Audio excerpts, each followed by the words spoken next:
राज्य बाजार समितीचे सभापती बाळासाहेब नाहटा यांना मंगळवारी 3 ऑगस्टला अटक झाली.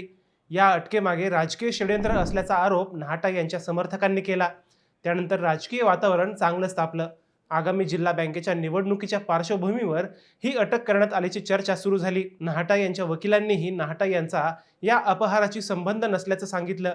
हे प्रकरण नाहटा यांच्या 80 लाख रुपयांच्या हात उसण्या व्यवहारापुरतेच मर्यादित असल्याचं त्यांच्या वकिलांचं म्हणणं होतं. त्यामुळे ही अटक खरोखरच राजकीय षड्यंत्र आहे का, हा प्रश्न चर्चेत आला. पण एकंदर हे सगळं प्रकरण व खरी परिस्थिती काय आहे, हेच आपण या व्हिडिओतून पाहणार आहोत. नमस्कार, आपण पाहत आहात अहिल्यानगर लाईव्ह 24, नगरी राजकारणाचं परफेक्ट अनालिसिस. वाकड येथील रहिवासी व पेशाने सॉफ्टवेअर इंजिनियर असणाऱ्या राहुल मकेदार यांनी नोव्हेंबर 2023 मध्ये नाहटा यांच्या विरोधात फिर्याद दिली होती. फिर्यादीनुसार मकेदार यांची गजनिया शेल्टर्स प्रायव्हेट लिमिटेडचे संचालक अजय चौधरी यांच्याशी ओळख झाली. त्यानंतर चौधरी व नाहटा यांनी महाराष्ट्र ग्री बिझनेस नेटवर्क प्रोजेक्ट ही महाराष्ट्र शासनाची योजना असल्याचे सांगून गुंतवणुकीचे आमिष दाखवले. नाहटा यांनी आपण महाराष्ट्र राज्य बाजार समिती सहकारी संघाचे सभापती व महाराष्ट्र राज्य कृषी पणन मंडळाचे सदस्य असल्याचे सांगून योजनेत धोका नसल्याचे भासवले. 20 लाख रुपयांच्या गुंतवणुकीवर 78 दिवसात 60 लाख रुपये परतावा मिळेल असे सांगून मकेदार, त्यांची पत्नी, बहीण व सासरे यांच्याकडून पैसे घेतल्याचा आरोप फिर्यादीत केला. अधिक परताव्याचे आमिष दाखवून घरातील सोने चांदीचे दागिने विकण्यासही भाग पाडल्याचे फिर्यादीत नमूद आहे. तसेच पाचगाव येथील जमीन विकसित करण्याच्या नावाखाली अजय चौधरी यांनी मकेदार यांच्याकडून 1,60,00,000 रुपये ऑनलाईन व रोख स्वरूपात घेतल्याचा आरोप आहे.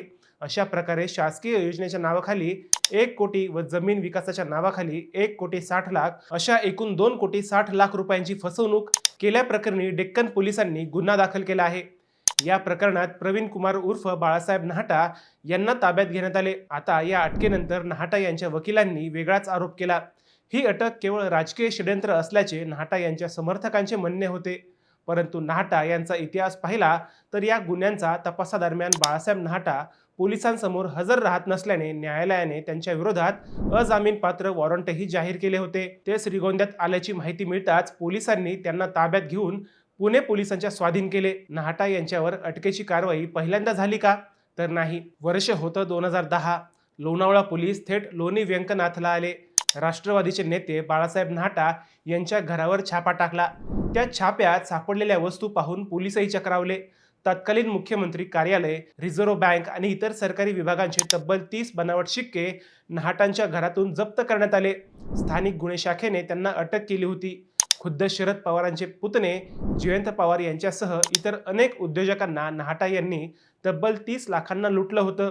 बनावट TDR कागदपत्रे व बनावट शासन निर्णय दाखवून ही फसवणूक केल्याचं त्यावेळी पोलीस डायरीत नोंदवलं गेलं होतं.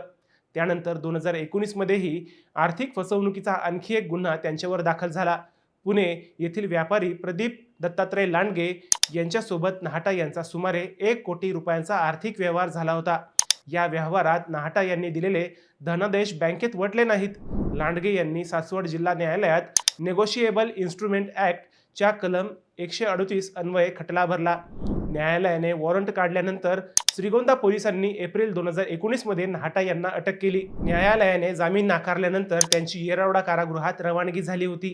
त्यानंतर सप्टेंबर 2020 मध्ये कोरोना साथीचे कडक नियम लागू असताना कोणतीही परवानगी न घेता रिक्षामधून भोंगा लावून कर्ज वाटप कार्यक्रमाचा प्रचार करण्यात आला होता. याबाबत आधीच गुन्हा दाखल असताना दुसऱ्या दिवशी पुन्हा बेकायदेशीररित्या जाहीर कार्यक्रम घेण्यात आला.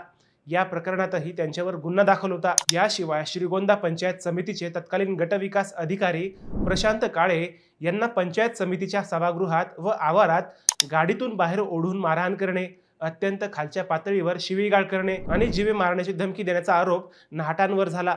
BDO प्रशांत काळे यांच्या फिर्यादीवरून श्रीगोंदा पोलिसांनी नाहटा यांच्या विरुद्ध सरकारी कामात अडथळा आणणे, मारहाण व शिवीगाळ करणे या कलमांखाली गुन्हा दाखल करून त्यांना जून 2021 मध्ये अटक केली होती. 2010 पासूनची वेगवेगळी प्रकरणे पाहिली तर नाहटा यांनी आतापर्यंत तब्बल 14 जणांना फसवल्याचे समोर आले.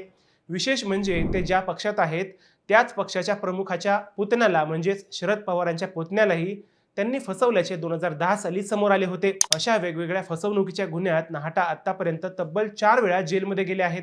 नाहटा यांच्यावर आतापर्यंत दाखल झालेले गुन्हे राजकीय वर्तुळातील त्यांचा वावर आणि त्यांच्यावर झालेले आरोप पाहता त्यांचे व्यक्तिमत्व कायदेशीर आणि सामाजिक दृष्टिकोनातून अत्यंत वादग्रस्त आणि धोकादायक मानले गेल्याचे दिसले आहे. त्यांच्या कार्यपद्धतीमध्ये फसवणूक, दबाव आणि बनावटगिरीचा वारंवार वापर झाल्याचे दिसून आले आहे. थेट मुख्यमंत्री कार्यालयाचे व RBIचे बनावट शिक्के तयार करणे हा त्यातल्या त्यात जास्त गंभीर गुन्ह्यात त्यांचा सहभाग आढळून आला होता. आपल्या पदाचा व राजकारणाचा वापर त्यांनी फक्त आपल्या विरोधातील कारवाई दाबण्यासाठीच केल्याचेही दिसून आले. परंतु दुसऱ्या बाजूने नाहटांचे समर्थक मात्र ही अटक फक्त आगामी जिल्हा बँकेच्या निवडणुकीच्या पार्श्वभूमीवर केल्याचे सांगत आहेत. मित्रांनो, तुम्हाला ही अटक खरंच जिल्हा बँकेच्या निवडणुकीच्या पार्श्वभूमीवर झाली असं वाटतंय का? तुमचं उत्तर आम्हाला कमेंट करून नक्की कळवा.